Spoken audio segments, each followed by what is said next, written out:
আচ্ছা, ধরো makeup artist একটা ক্লায়েন্টকে সাজাতে গেছে। তো ক্লায়েন্টটা যে ঘরে বসে সাজবে, ওই ঘরে ধরো কোনো জানালা নেই, আর তার উপর খুব গরম আর কারেন্টও নেই। তো সেই রকম সিচুয়েশানে একটা মেকআপ আর্টিস্টের অবস্থাটা কেমন, সেটা একমাত্র মেকআপ আর্টিস্টরাই বুঝতে পারে। তো হ্যালো এভরিওয়ান, তোমরা সবাই কেমন আছো? আজকেরে আমরা এরকম একটা সিচুয়েশানের মধ্যেই পড়েছিলাম।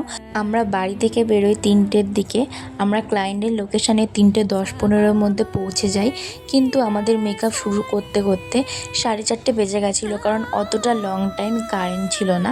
কারেন্টের জন্য আমরা অনেকক্ষণ বসেছিলাম। তো তারপরে কারেন্ট আসতে আমরা ফার্স্টেই চুল ক্রিম্পার করে নিই, যেটা সব বিয়েবাড়ি গিয়েই আমরা ফার্স্টে করি। তো তারপরে আমরা মেকআপ শুরু করে দিই। তো আজকের আমাদের মেকআপটা ছিল এইচডি ওয়াটারপ্রুফ মেকআপ, কারণ এখন যা গরম পড়েছে মনে হয় না ওয়াটারপ্রুফ মেকআপ ছাড়া অন্য কোনো মেকআপ লং স্টে করবে। তো আমরা সন্ধ্যে 7:30টার মধ্যে মেকআপটাকে কমপ্লিট করেছিলাম। একটা কথা বলি আমাদের আপকামিং ক্লায়েন্টদের জন্য, তোমরা অবশ্যই যখন মেকআপ করবে একটা ঘরে বসে, যে ঘরটাতে অন্তত একটা ভালো ফ্যান বা ঘরটা মোটামুটি একটু ঠান্ডা আছে সেই রকম দেখে একটা ঘরে বসো।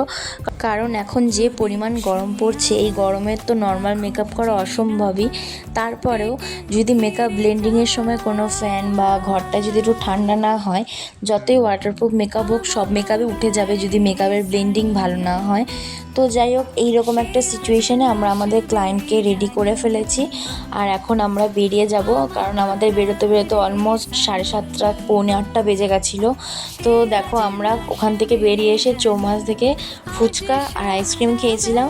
তারপরে আমরা আমাদের খাওয়া দাওয়া কমপ্লিট করে বাড়ি চলে গেছিলাম।